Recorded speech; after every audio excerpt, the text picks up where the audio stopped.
Welcome back to the deep dive. If you are listening to this right now, I am willing to bet you've had a specific moment recently, maybe this week, maybe even this morning. Yeah, that moment where you look at the news.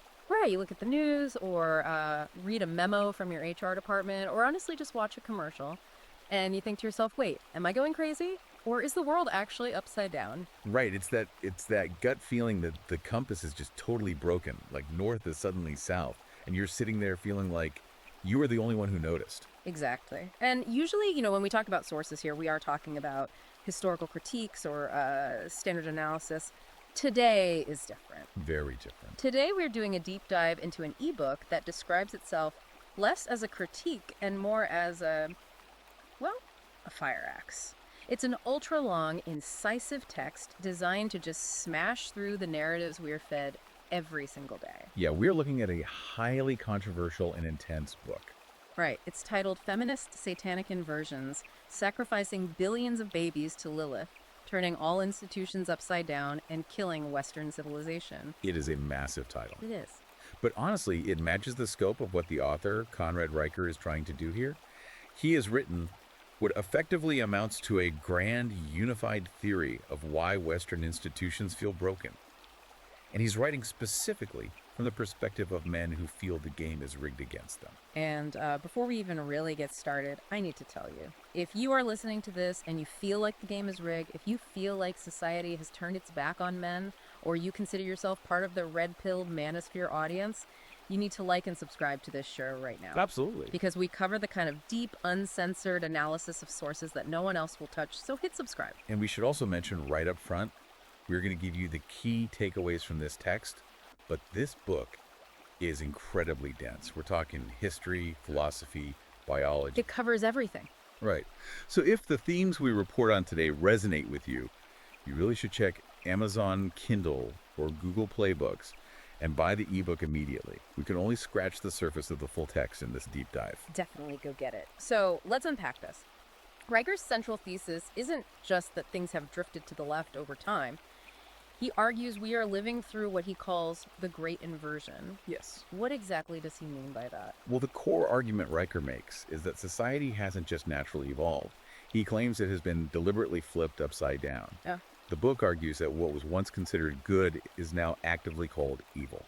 Right, and truth is labeled as hate. Exactly. What used to be recognized as strength is now labeled toxic.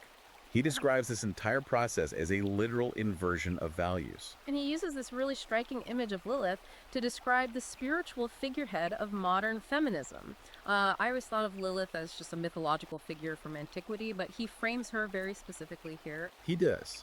In the text, Lilith isn't just a myth. She is an archetype. Riker describes her as the mother of chaos, or the anti-creation. Anti-creation. Right. Think about it this way. The traditional structure of civilization, the forces that built the roads, codified the laws, established lineage, the author aligns those with order and creation. The Lilith archetype, according to the book, represents a demand for compliance and sacrifice over order. Sacrifice of what, though? What is being sacrificed? Sacrifice of male potential, primarily.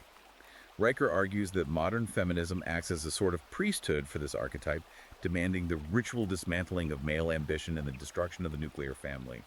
It's a demand that order bow down to chaos. That is a very heavy frame to put on modern culture, but he doesn't just leave it in the realm of theology or mythology. He gets into the actual mechanical how of it all. The methodology. Yeah. He talks heavily about this concept called the Hegelian dialectic, which, I remember from Philosophy 101 as thesis, antithesis, synthesis, but Riker says this is being weaponized as a demolition tool. Precisely. The book claims that Marxists and cultural engineers use this specific dialectic to systematically destroy institutions. Here is the pattern the author identifies. You start with the thesis, something stable, like, say, traditional marriage. Okay, so traditional marriage is the established thesis. Right. Then, according to Riker, activists introduce the antithesis. They attack the institution as oppressive or patriarchal. Or outdated. Exactly. And this manufactured conflict creates social chaos. People get confused, they don't want to be seen as the bad guys in culture, so they naturally look for a compromise. And that middle ground, that compromise, that's the trap. That is the Hegelian trap. The conflict forces a synthesis. Yeah. but it's a new, watered-down, state-controlled version. So using the marriage example the book gives, the synthesis isn't just about achieving equality, it's redefining marriage entirely into a fluid state contract. Severed from biology entirely, yes. And Riker argues that once you sever that link to biology and tradition, the institution loses its foundational purpose entirely. It just becomes an emotional contract. Which perfectly sets up his whole section on the death of merit, which I found fascinating as an analysis. He talks about how we've moved from a meritocracy to an identity-driven system. He points to the Google incident with James Damore as a massive cultural turning point. Oh, right, the memo. Yeah. Damore wrote an internal memo citing peer-reviewed studies about biological differences in interests between men and women. He was essentially arguing, hey, maybe the reason there are fewer women in certain engineering roles isn't exclusively due to systemic sexism. Maybe there are broad biological drivers regarding an interest in things versus an interest in people. And for that act of pointing to scientific data, the book notes, he was fired. Riker calls this the coronation of emotionalism. The coronation of emotionalism. Right. The author argues that facts were punished simply because they caused emotional discomfort. The book also details a situation with a physicist at MIT, a highly qualified professional who was denied a promotion. Not because his science was flawed, right? Exactly. Not because of his physics, but because his mandatory diversity statement was deemed insufficient by the administration. That is wild when you really think about the implications. We aren't talking about a subjective field of study. We are talking about physics, the literal study of objective reality. That is exactly Riker's point. He argues that competence is now completely secondary to ideological compliance.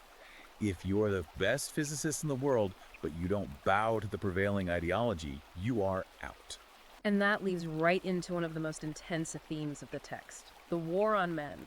Riker really goes after the concept of toxic masculinity. He labels toxic masculinity as a pure propaganda term. The book argues it was explicitly designed to pathologize normal male virtues. Like stoicism and competitiveness. Yes, strength, leadership, stoicism. The traits that Riker says built Western civilization are now treated by institutions as a mental health crisis that needs to be cured. The book brings up that story about the Swedish factory worker. Did you catch that? It reads almost like satire, but it's presented as a real case study. Yes, the worker passed over for promotion. According to the source, this guy was incredibly productive. He fixed the machines, he hit every operational quota you could ask for. But he didn't get the management job. Because HR claimed he lacked emotional resonance. Emotional resonance on a factory floor. Right. Riker uses this to illustrate what he calls the feminization of power. The argument is that institutions have shifted from valuing tangible results like, did you build the product, did it function, to valuing emotional performance. And it's not just confined to corporate HR departments. The book points to the military.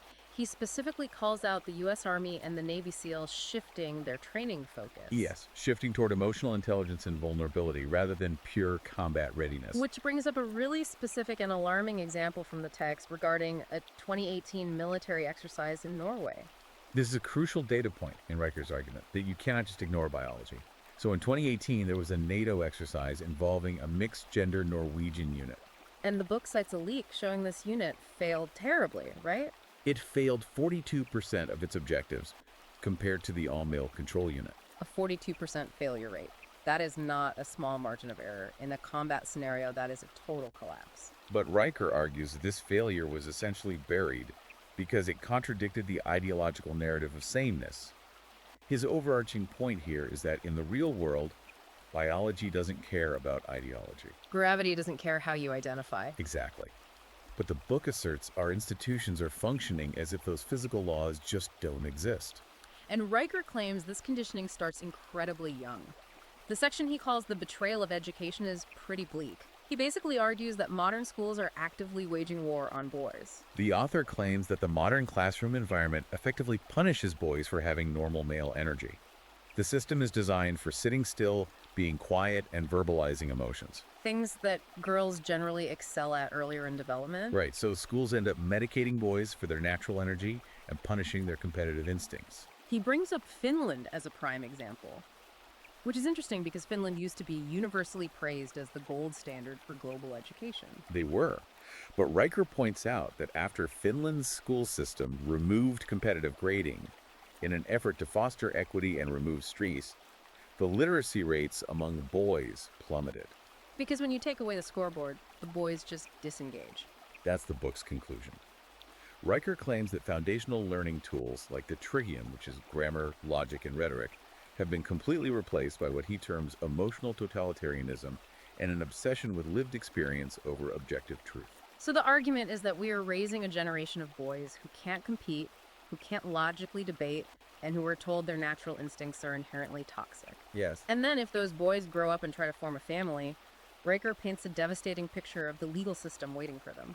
This brings us to the destruction of the family section. Riker argues the legal system, particularly family court, has been inverted to completely erase the father. He cites that statistic that 70% of custody cases go to mothers, even when fathers are actively fighting for equal parenting time. And he refers to the concept of child support without equal access as a form of debt slavery. He highlights a really extreme case in Texas, right? Where a father was jailed for 90 days. Yes, jailed for 90 days, simply for trying to pick up his kids for his court-ordered visitation. All because the mother filed a restraining order with no actual evidence of abuse. It's hard to hear. Riker's argument is that this isn't an accident of a broken system. He claims the ultimate goal of dismantling the nuclear family is to replace the father with the state. The state as the parent. Exactly. If you remove the father from the home, the family becomes entirely dependent on the bureaucracy, the welfare state, the social workers.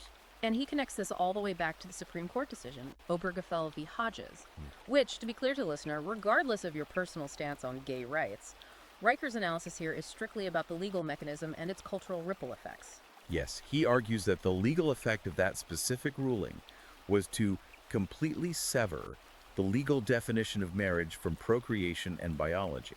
It turned marriage into a purely emotional contract. And Riker's point is that once an institution is based entirely on feelings rather than biological reality, the state has the power to redefine it however it wants, whenever it wants. Which naturally brings us to the ultimate rejection of biological reality in the book, the section he calls the cult of the body. This is where the author tackles transgender ideology. He uses the phrase cult of the body because he views it as a fundamental rejection of physical reality. He points to the Tavistock Clinic in the UK. Right. The book cites a 4,000% increase in youth referrals to that clinic, predominantly young girls, in just a decade. A 4,000% increase. As the book points out, that's not a natural statistical drift.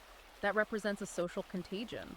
Riker argues it's a contagion driven by online culture and an educational system that actively celebrates identity confusion. He strongly critiques the language used by these institutions. For example, the phrase, assigned male at birth. He calls that linguistic fraud, because a doctor doesn't assign anything. They observe physical reality and record it. Precisely. Riker asserts that language is being weaponized to force public compliance. When institutions force people to use phrases like people who menstruate instead of the word women, or when they cancel the word like manpower. It's forcing people to participate in a lie. The book frames it as a humiliation ritual. Yes. And speaking of humiliation, let's look at the concept of guilt inflation. This part of the book really stands out. The idea that white men specifically are being forced to apologize for historical sins they had absolutely nothing to do with. The author uses a very specific example of an FAA engineer, an aerospace expert whose entire job is to ensure complex machines keep flying safely in the air. And he was forced to apologize for colonial thinking. On a corporate diversity training session, yes. An engineer apologizing for colonialism. Riker argues this is a psychological tactic designed to break the spirit. The book claims that if you can make men feel guilty for their very existence, for the history of their ancestors, and even for their own competence, you can easily control them. You strip away their agency, because a man who is constantly apologizing is a man who isn't leading. Exactly. So it's a very grim diagnosis. We've got institutions inverted, merit replaced by identity, fathers erased by family courts, and biology completely denied. It is a dark picture. But Riker doesn't just leave the reader sitting in the wreckage. He describes this book as a manual for war. So what is the author's solution? How does he propose men fight back? Riker calls for the rebirth of the warrior. And he argues it has to start with the mind. He heavily emphasizes a return to the trivium. Grammar, logic, and rhetoric. We have to learn how to actually think again. We have to relearn how to spot the institutional lies.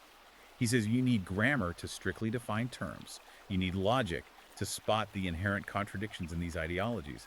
And you need rhetoric to speak the truth persuasively. Because if you can't think clearly, you can't resist. You need the mental tools to look at a phrase like assigned male at birth and immediately deconstruct why it is a manipulative phrase. Right. But he also focuses heavily on the body. It's not just an intellectual exercise for Riker. No, he's very big on physicality, lifting weights, practicing martial arts. He argues that modern therapy culture has made men soft. It makes them overly introspective in a way that he claims is paralyzing. Physical discipline is the antidote to that. It builds a spine. But why does he frame lifting weights as a political act? That's an interesting leap. Because according to the book, lifting weights is an undeniable encounter with reality. You cannot identify as being able to bench press 300 pounds. Right, you either move the weight or you don't. Gravity is the ultimate objective arbiter. Riker argues that reconnecting with that kind of physical struggle grounds men in reality. It insulates them from the gaslighting of modern society. The book also points to a macro political example of resistance. He talks a lot about Hungary. Yes, he praises Hungary and its leadership, Viktor Orban, as essentially the only Western nation currently saying no to all of this. Saying no to the inversion. Exactly. Saying no to gender ideology in the school systems and no to the dissolution of the nuclear family. Riker points out that Hungary actively subsidizes traditional families, encouraging marriage and children, rather than importing a replacement workforce. He sees it as proof of concept, proof that a nation actually can turn back the ideological tide if the leadership has the political will to do so. That is his argument, yes. But for the individual listener, for the guy listening to this deep dive right now who obviously isn't the prime minister of a European nation, what is Riker's main actionable message? The core message is a call to agency. Riker says you have to stop apologizing. Stop playing a game that is explicitly rigged against you. He says don't wait for the institutions to fix themselves because they're captured. They won't. Right. His directive is to build your own tables. Build your own tables. I really like that framing. Reject the slavery of guilt and start building. It's about becoming personally sovereign. Riker implies that if the world is inverted, the only way to stay sane is to ensure you are standing upright. And when enough men do that, when they reject the linguistic lies and reclaim their physical and mental strength, the institutional house of cards starts to fall. Because the inversion requires your active participation, if you withdraw your consent and refuse to say the words, their power evaporates. That is the ultimate takeaway of the text. It's a very powerful message. And look, we have covered a massive amount of ground today, but this book is huge. We are talking entire chapters on the erosion of truth, the degradation of beauty, the collapse of language that we simply didn't have the time to get into. Which is exactly why, if this analysis piqued your interest, you need to go directly to the source. The ebook, Feminist Satanic Inversions, sacrificing billions of babies to Lilith, turning all institutions upside down, and killing Western civilization, is available right now. Yes, you can get it on Amazon Kindle and Google Play Books. And you should also make sure to follow the author. He is at Conrad and Riker on Twitter, and he has a Substack at conradandriker.substack.com. He's putting out the kind of uncut analysis that you just won't find in mainstream publishing.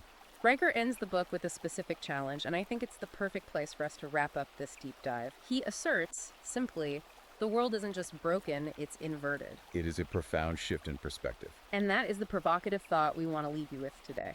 If the world is truly upside down, are you going to keep walking on the ceiling just to fit in? Or are you ready to plant your feet firmly on the ground and stop playing a game that is rigged against you? It's a choice everyone has to make. Thanks for listening to this deep dive. Make sure you like and subscribe to the channel so you don't miss our next analysis. Go check out the book on Amazon Kindle or Google Play Books, and we will see you next time. Stay sharp.